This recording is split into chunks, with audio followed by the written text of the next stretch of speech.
Hey, this is the Productized Podcast. My name is Brian Castle. Thank you for tuning in today. You're going to hear my conversation with Greg Berry. He's the founder of Municibid.com. They are a marketplace for government organizations and agencies to sell their stuff, like cars and trucks, police cars, educational equipment, furniture, electronics, lawn and leaf maintenance, just engines, electronics. I'm just scrolling through it here and I'm just seeing just about everything. It's amazing. Well, anyway, Greg has built this into a pretty impressive business. He's been at it for over 10 years here and has really grown just a really impressive operation. So we got into a lot of stuff. It's really interesting to hear Greg's story. He actually comes from a background in running and winning and serving in public office. And then that led into his kind of discovery of this major problem of all this stuff accumulating in government organizations, and they're not really getting the full value for it. So that led to him starting Municibid. But we really talked all about building products for and selling to governments, and I really picked his brain all about that, but also just what it's like to work inside government and the mentalities and the problems that they're facing that need to be solved one way or another. We talked about the inefficiencies and at least my frustrations with technology and how governments approach technology and maybe why they seem to be living in the Stone Age. Greg had some insight into that. But then, really at the end of the day, I wanted to really understand, aside from learning about Greg's story, how we can take some insights from this and actually, build solutions and create inroads in selling to governments. That's actually an opportunity that most entrepreneurs are not thinking about. And this conversation really gave me a lot to think about. I'm sure it will do the same for you. So here you go. Without further ado, here's my conversation with Greg Berry. Enjoy.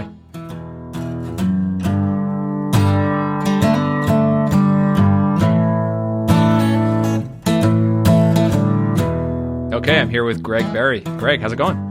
Pretty good, man. How you doing? Doing good. Glad to be here. Yeah. So I think it'll be interesting to kind of hear your story. You're, of course, the founder of Municibid, which you'll tell us all about. But, I think it'll be really interesting to hear, just in general, building products and selling products to governments of all shapes and sizes. I think that's a topic that I haven't really heard talked about much until I heard you recently on the Tropical MBA podcast. So I invited you on here to maybe dive a bit deeper. So, Greg, welcome. Why don't you tell us a bit about Municibid? Sure. It's I started it way back in 2006, which I know makes me sound old at this point, but it's 11 plus years have gone by pretty quick. Basically, and we can kind of get into the founding story in a little bit, but Municibid is a online auction platform governments and schools use to auction off vehicles, heavy equipment, tools, IT equipment, furniture, anything they could possibly think of that they no longer need, and in some small cases, things that they've confiscated to the public. So only government agencies can sell, and it's open to the public, both in the United States and Canada. And by governments, we deal mostly with state and local level governments. So anything from the state level down, so states, counties, cities, local municipalities, school districts, universities, water sewer authorities, transportation authorities, that sort of thing. So anything kind of sort of quasi-government related, we allow to sell on Municibid. Very cool. And yeah, when I'm browsing the site, there is just so many different types of things up for sale, from cars to trucks to electronic equipment, engines, I'm seeing a safe here. I'm kind of curious, who buys this stuff? Is it just consumers looking for deals or businesses or? Yeah, so as you mentioned, it's a pretty big array of items that can be sold, and I'm always surprised what pops up for sale.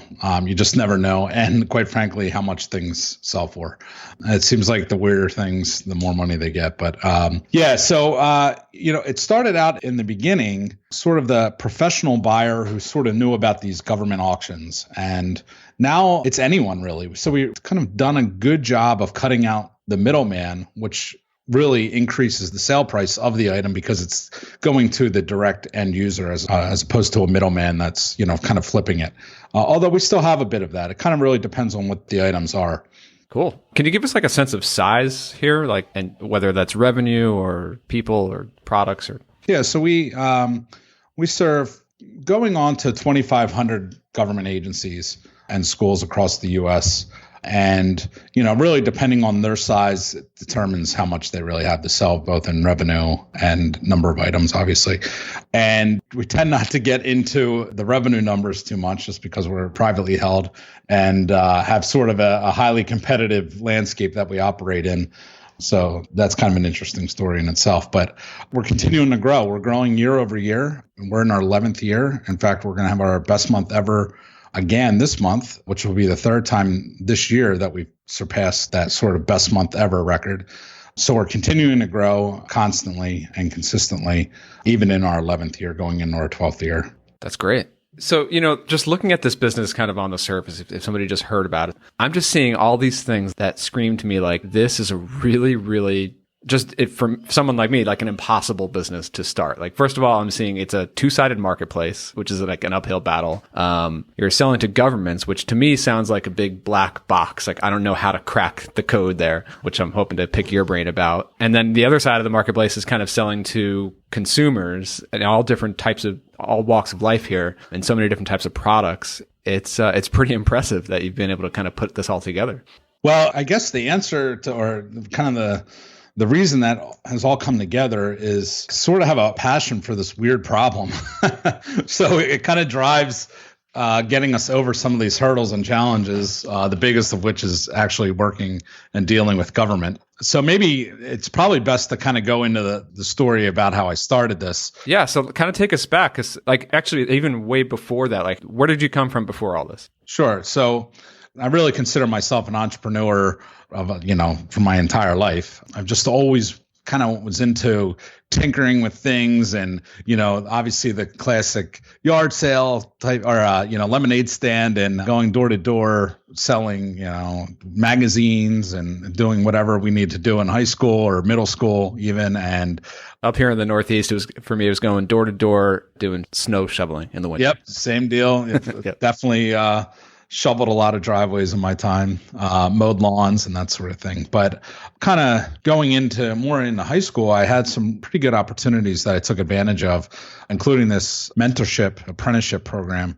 which really gave me some valuable real world experience that allowed me to get started at a pretty early age in the information technology industry. So in 11th grade, I had the opportunity to go work for a pharmaceutical company in their IT department. So this is back in 96. And I had an interest in computers since probably like 91 and 92, somewhere in there. My mom ran a help desk, and my uncle was kind of a computer nerd who got me into it. And so, it was very early on in the early 90s before, the web. And so the internet was really around, but, the web wasn't. And I'm not even sure I knew what the internet was at that point. I was 11 or 12. But just really, my mom would bring home books, computer books, and I would basically break the family computer and try to, repair it.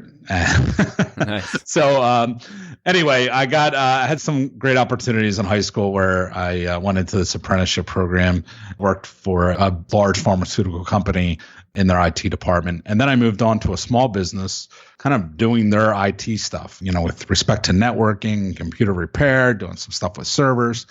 And then my naive self, right out of high school, I decided I was going to start an IT company while I went to college. So this was like pre-Y2K. So this was 98. And there was a lot of opportunity with everyone freaking out about Y2K stuff. So I started this company, went to college kind of the same time. And then when I graduated college, I really decided to get serious about the business. I rearranged all my college classes so I can work during the day. So I was really building up a nice client base, and then, decided, all right, this is it for me. I'm doing this business.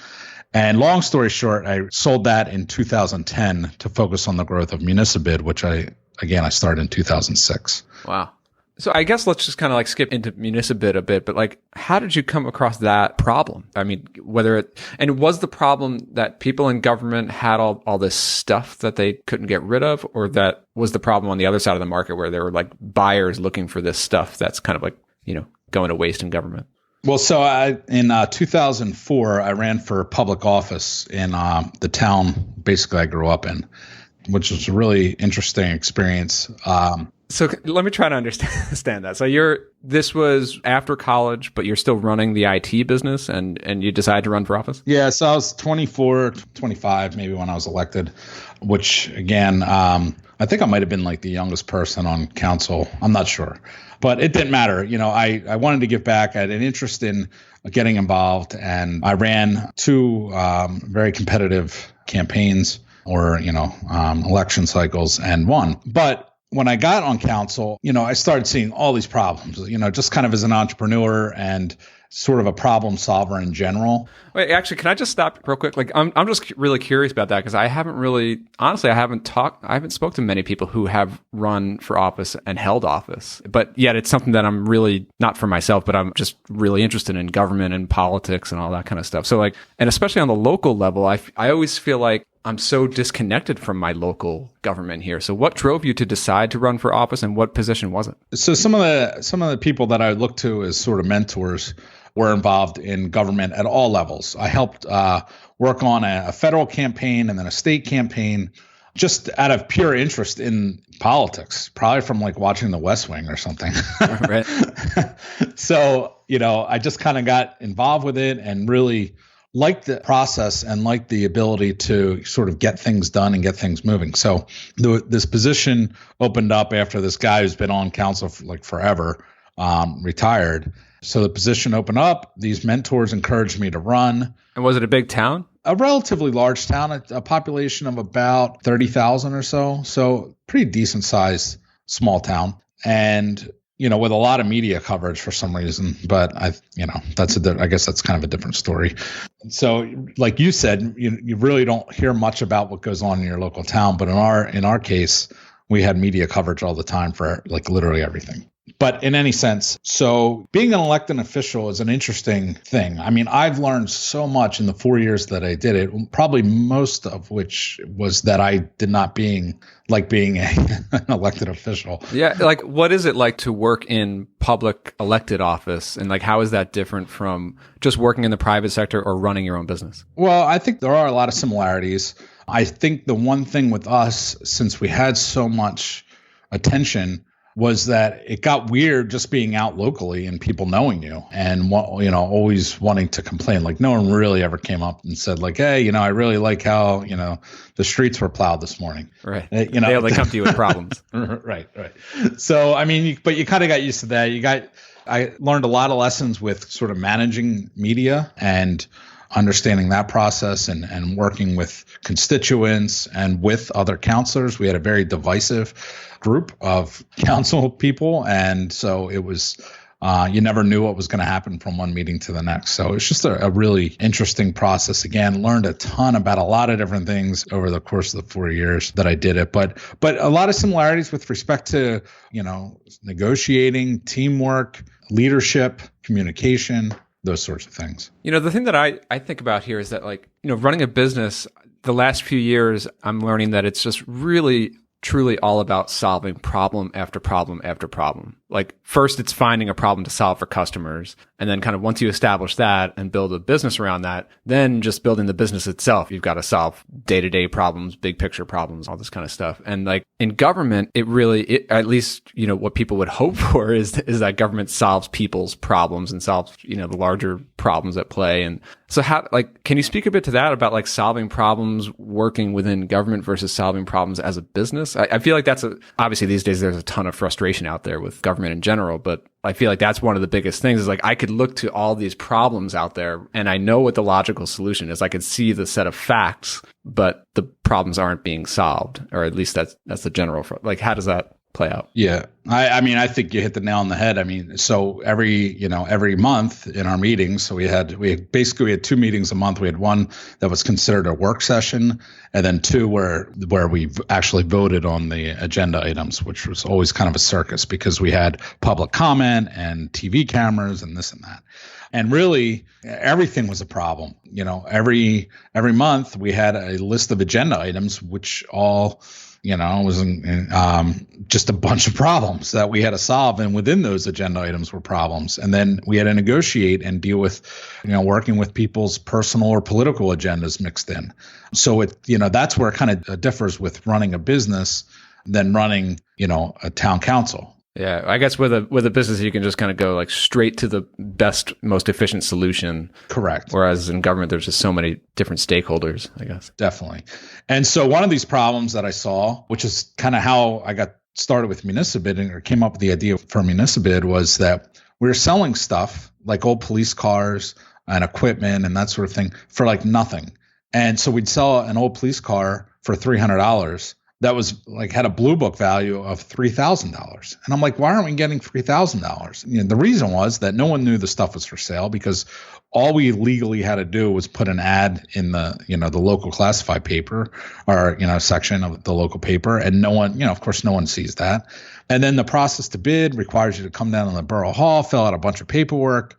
And it just wasn't convenient at all. And it scared away just normal people that, even if they would know about it. And then, of course, the next agenda item, we'd be struggling to come up with $1,000 to fund the police or something, Right. And we just gave away, $2,000 the agenda item before for no good reason. So I started noticing that a lot of towns were having the same problem. And I'm like, why aren't these towns selling online? And at least for Pennsylvania at the time, they had the state just had made electronic bidding legal. So it was kind of timely being in 2006, for kind of seeing this problem and then seeing what we can do about it. But also some of the other options like eBay, like why aren't we selling on eBay? And that really came down to cost, customer service, and compliance with respect to working with them. The cost was just kind of prohibitive for the type of items that the boroughs were selling. The customer service aspect was really the major part because no one at eBay is going to handhold the government agency's hand, to list these items and deal with people and that sort of thing. And then really the compliance issue with respect to transparency and open government and that sort of thing. So it's interesting. It sounds like part of the problem there, as you saw it, was that just like this obviously needs to get done. Like somebody needs to take care of listing these items and selling them and finding buyers for them. But nobody in these government organizations is actually tasked with doing that, or it's not really part of what they're there for. So it just doesn't get done. Yeah, I didn't recognize that as a challenge until a little bit further down the road. I mean, the biggest challenge was trying to get governments to try something new. So after seeing this problem in our town and then noticing that, literally tens of thousands of governments across the country were having the same exact problem, with my IT background, I put together the website, got some local municipalities to try it, and it worked so well that they thought there was like something wrong. I remember one particular situation where the town was selling a Crown Victorian old police car and it had a blown engine. And they were really just hoping to get a couple $100s for it, really kind of get it out of their driveway, so to speak. And so they ended up selling it for $2,000 and they thought that there was a problem. And then, there's no way someone's showing up with a check and taking this old police car away for $2,000 until the guy actually showed up with a check and took the car away. And he gets to ride a cop car around now. Exactly. They do remove the lights and sirens. Right. So okay. Don't get any ideas. But in any case, so they were thrilled with that result. And obviously we took that result and they gave us a testimonial and we kind of went to the next municipality and the next municipality. And then we had one municipality sell like 30 different things, all sold, all for more than they ever thought they would get. So they gave us a really nice testimonial and we took that on the road and really just kind of built like that. It was a kind of a snowball effect. And now we're adding about 30, 11 years later, we're adding about 30 agencies a month that come on pretty much without us even talking to them. So they're coming on through referrals from their neighbors and that sort of thing. It's amazing. Yeah. Early on with what you were saying about, the person in the government, was there that person? And yeah, they're, typically, actually, a lot of them thought it was fun to do. Yeah. Once they see that it's working, and they see that it's easy and it, as easy as it was then, it's even easier now. We like to say it's surprisingly simple. And that was the challenge, is to get governments to try something new. A lot of them, the kind of the famous saying is, this is the way we've always done it. And with that mentality, it's very tough to get through to them, to show them a better way, because in their mind, change could equal headaches or more work. Yeah, it's like that. I could see that mentality of this is how we've always done it So, I mean, like in a minute, I want to really pick your brain about how you went about selling to governments early on and how you continue to do it, maybe how we could do it as entrepreneurs. But just sticking with that idea of like, this is how we've always done it. I am curious about this. This is such a frustration for me, and I'm sure so many other people listening, especially at least here in the US, that dealing with just tech in government, like the other day I had to go onto a state government website and deal with like a payroll tax for an employee in a different state. And I mean, the website was just archaic. I mean, we've all seen these things, right? And oh yeah. And the thing wasn't working, and I couldn't figure out like just a simple way to like see my payment history. Like, what have I paid in the last year? And I click on the help link. It launches this browser pop-up, and it's okay. I'm not even joking here. I know what you're going to say. It's giving me instructions on how to use the computer mouse to navigate the form fields, and then use the keyboard to type my answers into text fields. Like that's the help section, and I'm like, this is 2017. Like, how am I even looking at this on a screen here? And it's insane, And I'm just thinking, like, how does that happen? And this is a website that serves just thousands and thousands of businesses every single day. It's not like just an obscure thing that has no user base. This is like, that's insane to me. And I believe me, like I tend to fall on the left-leaning side of things, but when I see how inept government can be at implementing just the most basic tech, it's tough. Just imagine being in it on a daily basis. I won't say which state it is, but there's a state that has their vendor portal. So like if you want to do business with the state, you have to like register and that sort of thing.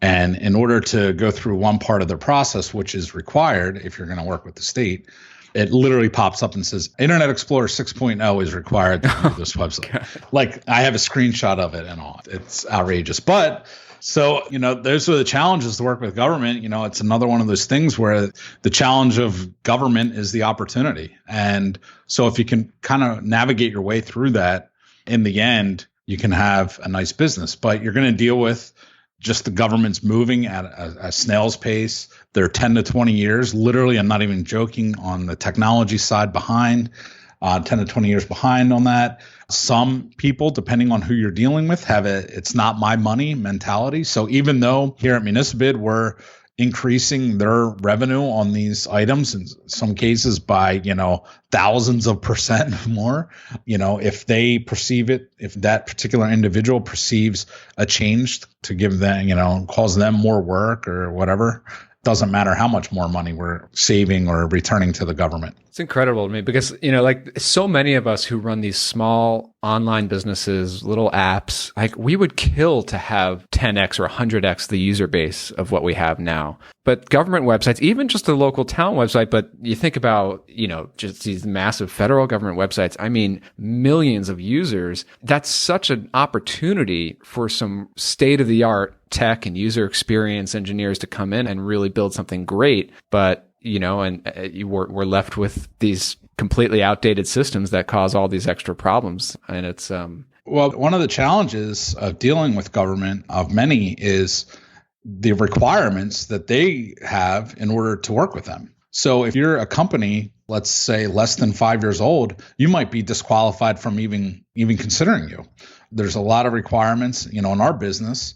We, even though, we've been around for 11 years, thankfully, because sometimes the requirement, even though we have a superior product and utilize latest technologies and super efficient and easy to use and a great user experience, if we weren't around for more than 5 years, we wouldn't even have an opportunity to be considered. So a lot of these governments have some, this 5-year requirement. You must be in business for 5 years. And so, a lot of young companies have a lot of trouble getting started and getting traction with government because of these sort of outdated requirements.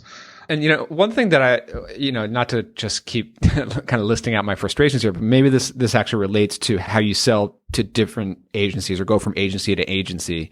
One thing clearly that I just notice all the time is that like, at least at the state level, these different agencies do not talk to each other, both the people and the tech, right? Like the websites do not sync, the records do not sync. Like I have like 3 different logins for the state of West Virginia because I had one employee there at once. And then I call up, the unemployment insurance, and they're like, oh, you have to talk to the Department of Revenue. That's a different phone number. Like, nobody's talking to each other, right? So I guess the question that I have is, like, how much of that do you see? Like, if you sell, let's say, to like a board of education, does that tend to come in the same sales package as the police department in that same town? Or are they completely separate? And like, how do you kind of navigate that? I hate to say it, but it really does depend on the larger agency itself. So what we kind of do is we look at it as not really an agency in total. We look at individual job titles. So we have 5 job titles roles, I'll say, that we typically target, which is typically the administrator or town manager or a business administrator in a school, a director of purchasing, director of public works, police chief, and fire chief. Those are generally the people that we sort of talk to. And with that, we have different messages for those people because they kind of have different agendas. So we really try to match up, our content, our sales material, let's say, to each of those job roles. And in government, I will say that a lot of times the employees are wearing a lot of different hats. So they're doing a bunch of different jobs, and more as budgets are cut, they're continuing to have to do more. So, you really have to keep that in mind when you're working with these governments. And it's interesting that you pointed out about figuring out what each of those individual people's goal is, or their incentive, or their the things that they're faced with. And I'm sure for every one of those positions, it's completely different. As a business selling to the private sector or selling to businesses, it is kind of the same thing about figuring out what's the customer's agenda. But selling to governments, I'm sure that agenda is probably much more complex. Well, it definitely is. So, for example, let's say we talk with the public works guy who really just wants to get the stuff out of there so he has room wants to get his equipment out of there so he has more room to put the new equipment. And then you have the purchasing person who wants to make sure they get the most money for their items. And then you have the administrator who just wants to make sure that it's efficient and everything's above board and everything's working correctly. So then once you have all that, like let's say you have all 3 of those on board, then in some cases it needs to go to the governing body for them to vote. So then there's a whole other debate, and we see it sometimes more in the smaller agencies where they start getting into a debate, because Bobby has, his friend Joe down the street is an auctioneer or something. So we kind of deal with that local level stuff. But the decision by committee can also get in your way as you work into selling to governments. Right. So from a marketing perspective for Municibid, I guess starting from the early days and then kind of progressing into more recent years, like what have been some of the biggest strategies or turning points that have really kind of moved the needle for you guys? Well, it's evolved for sure. So early on, it was whatever we had to do to get the word out. So if I had to drive to one town to the next and either talk to someone or leave our paperwork or ask for referrals from the people that had success, to then, doing direct mail, which by the way, direct mail still is probably our number one marketing channel for getting governments on board. And then also conferences. So we would exhibit at conferences, in some cases speak at conferences, and then do advertising in not local publications, but industry publications, so state organizations, things that municipalities or government agencies are involved in.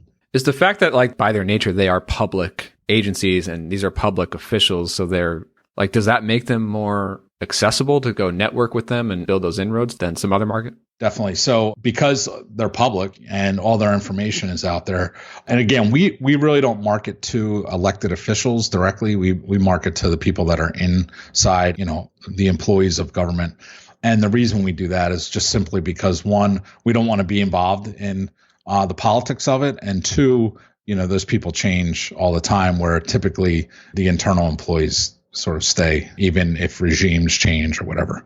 But kind of going back to the previous question with respect to marketing, early on, it was all about the trade shows. So like literally I would go to as many trade shows as I can and exhibit there and stand out in the middle of the aisle and like literally drag people over to the booth and ask them if they've heard about us. And if not, here's what we're doing. And here's some people that you might know that are using it, and just sort of a little bit more of an aggressive technique. Now most of our growth is from referrals and, direct mail, and I'll say sort of outbound marketing. Interesting. So you just touched on your marketing efforts. What about the sales process? Is that, you mentioned, kind of decision by committee. Is it a lengthy sales process to get them on board, and how have you kind of managed that? And what's kind of unique about that in selling to government?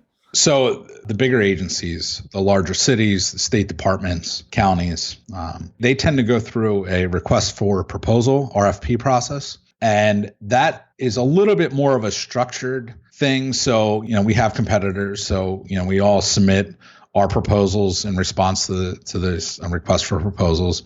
And then they go through a process of evaluating them, maybe having us come in to interview us. But it's not really so much of a sales process. We don't have a sales team in the sense that one might think of a sales team like dialing for dollars, knocking down doors, that sort of thing. We found it just not to be super effective. We have some other business development strategies that we utilize that are much more effective with respect to cold and warm emails, follow-ups, demos, that sort of thing. So kind of the old school cold calling approach just doesn't work with these governments, mostly because the people that we're targeting are extremely busy and really don't like that, don't like to be bothered, don't like this, salespeople in general.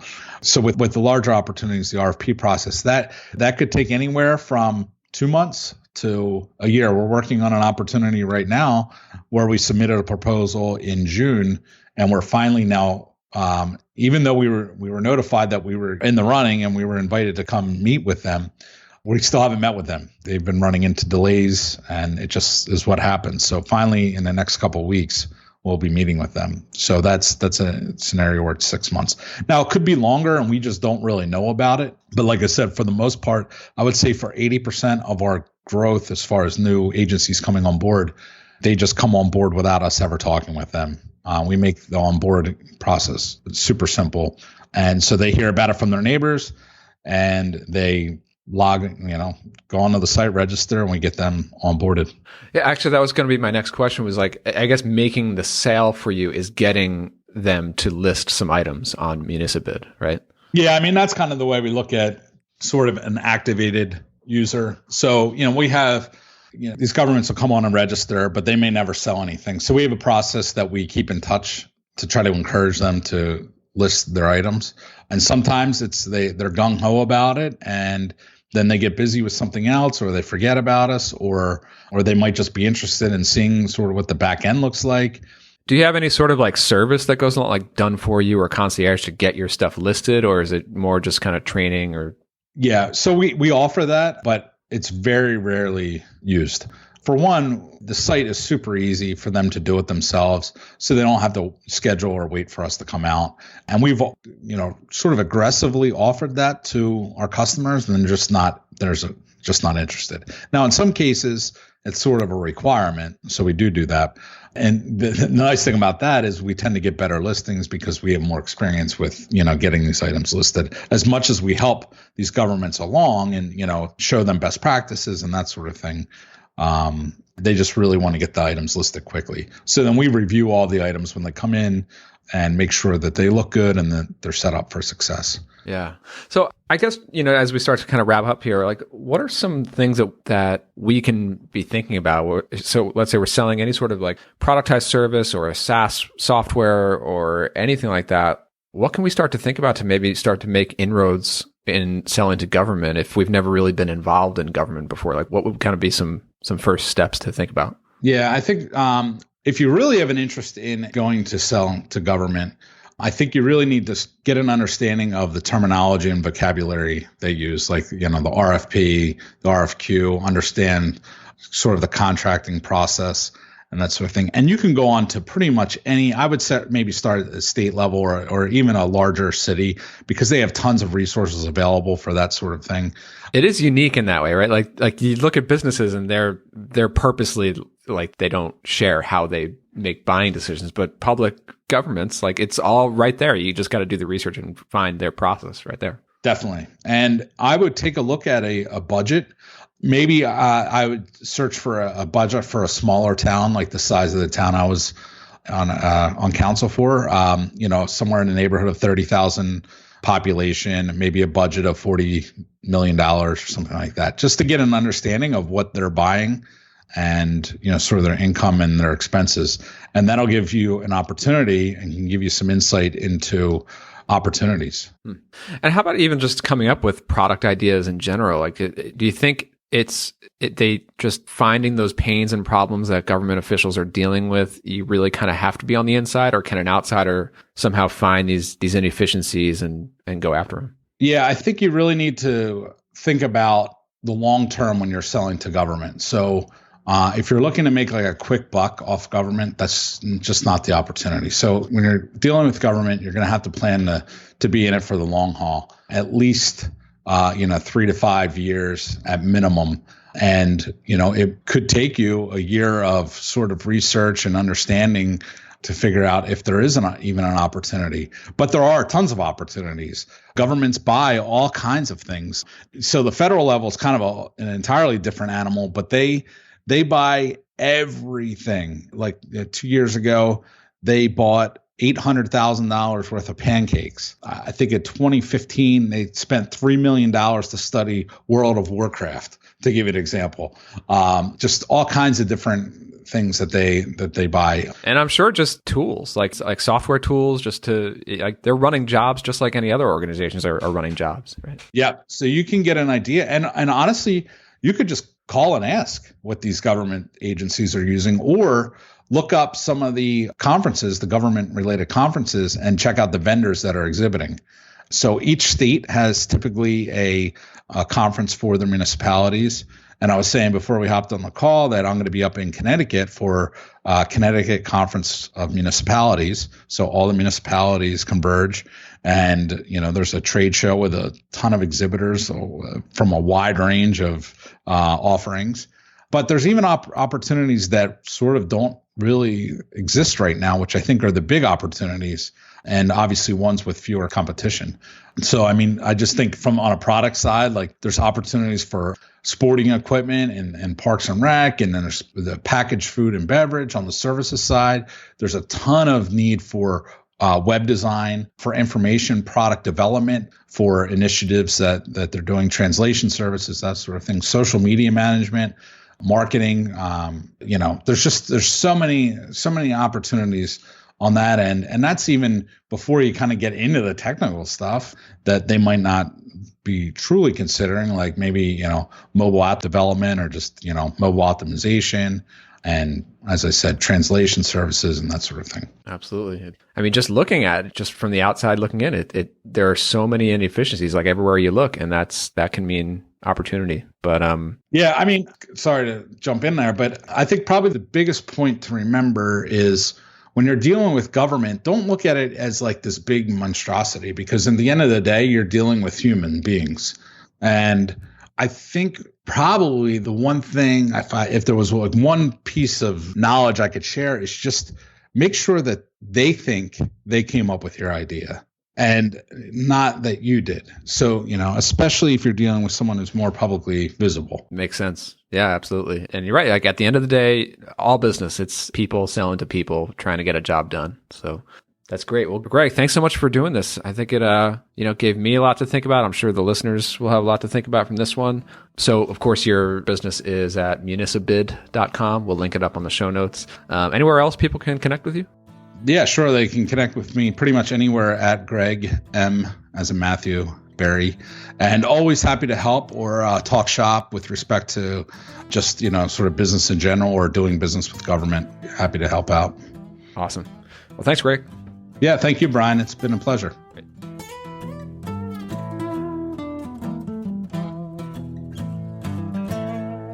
Hey, before you go, did you know that in my newsletter list, there's a select group of folks who receive what I call my Friday Notes emails? That's where I share some behind-the-scenes updates about the businesses that I'm working on in real time, some personal updates and some tips. They're kind of a change of pace from the other stuff that I usually send out. And so my longtime subscribers really enjoy these emails, and I get a lot of feedback on them.